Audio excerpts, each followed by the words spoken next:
ಆ ಜೋಡಿ ಉತ್ತರ ಪ್ರದೇಶದ ಬನಾರಸ್ನಲ್ಲಿ ಮದುವೆಯಾಗಿ ಬೆಂಗಳೂರಿನಲ್ಲಿ ವಾಸವಾಗಿತ್ತು.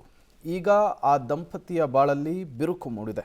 ಗರ್ಭಿಣಿ ಪತ್ನಿಯ ಮೇಲೆ ಅನುಮಾನಗೊಂಡ ಪತಿ ಆಕೆಯ ಮೇಲೆ ಹಲ್ಲೆ ಮಾಡಿದ್ದಾನೆ. ಬಳಿಕ ಮನೆಯಿಂದ ಹೊರಗಟ್ಟಿದ್ದಾನೆ.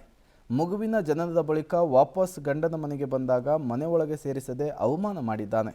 ಈ ಸಂಬಂಧ ಅನುರಾಗ ಪಾಂಡೆ ಎಂಬುವನ ಮೇಲೆ ದಕ್ಷಿಣ ವಿಭಾಗದ ಮಹಿಳಾ ಪೊಲೀಸ್ ಠಾಣೆಯಲ್ಲಿ ದೂರು ದಾಖಲಾಗಿದೆ. 8 ವರ್ಷಗಳ ಹಿಂದೆ ಜ್ಯೋತಿ ಹಾಗೂ ಅನುರಾಗ ಉತ್ತರ ಪ್ರದೇಶದಲ್ಲಿ ಮದುವೆಯಾಗಿದ್ದು, ಅನುರಾಗ ಬೆಂಗಳೂರಿನಲ್ಲಿ ಕೆಲಸ ಮಾಡ್ತಿದ್ರಿಂದ ಜ್ಯೋತಿಯನ್ನು ಇಲ್ಲಿಗೆ ಕರೆತಂದಿದ್ದ. ಬಳಿಕ 4 ವರ್ಷಗಳ ಕಾಲ ಚೆನ್ನಾಗಿದ್ದ ಪತಿ ಮುಂದೆ ಕಿರುಕುಳ ಕೊಡೋದಕ್ಕೆ ಶುರು ಮಾಡಿದ್ದಂತೆ. 9 ತಿಂಗಳ ಗರ್ಭಿಣಿಯಾದ ಮೇಲೆ ಅತ್ತೆ ಮಾವ ಪತಿ ಹಲ್ಲೆ ಮಾಡಿದ್ದಾರೆ ಅಂಥೇಳಿ ಜ್ಯೋತಿ ಆರೋಪಿಸಿದ್ದಾರೆ.